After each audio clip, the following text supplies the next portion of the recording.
Good morning. On Friday, the 23rd of April, St. George's Day. And I've found a couple of little things that I thought I'd share this morning. The first is this, which some of you may have seen, written by a trauma specialist. I want to acknowledge that living through this pandemic is a trauma. Parts of our brains have shut down in order for us to survive.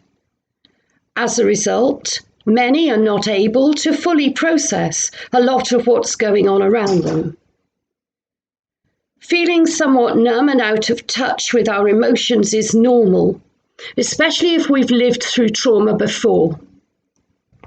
Some people are also more apt to feel hypervigilant or anxious, while others become hypoactive or depressed.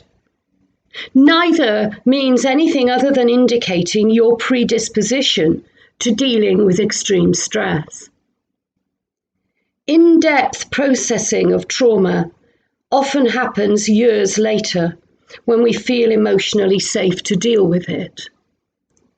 When in the midst of trauma, just getting by emotionally and functionally is okay. Lowering expectations and being kind to yourself and others is vital. I thought that was very nicely written. And certainly some of it made a lot of sense to me, for myself and what I've witnessed in others. And now this lovely old it's almost like a parable, really. An old Cherokee is teaching his grandson about life. "A fight is going on inside me," he said to the boy. "It's a terrible fight. It's between two wolves.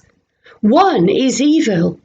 He is anger, envy, sorrow, regret, greed, arrogance, self-pity, guilt, resentment, inferiority, lies, false pride, superiority, and ego." He continued, "The other is good. He is joy, peace, love, hope, serenity, humility, kindness, benevolence, empathy, generosity, truth, compassion, and faith. The same thing is going on inside you, the same fight, and inside every other person too." The grandson thought about it for a minute and then said to his grandfather, "Which wolf will win?" The old Cherokee simply replied, "The one you feed." And with apologies if you've heard that before, but I've used it in various contexts, and I think it's a really useful thing for us to remember. And so, enjoy this beautiful day, and remember, on Sunday there are 3 opportunities to come together in fellowship. The usual one at the moment of 10:30 online on the website, or at 10:30 for a short face-to-face service in church, or both, of course, because you can watch the recorded one anytime.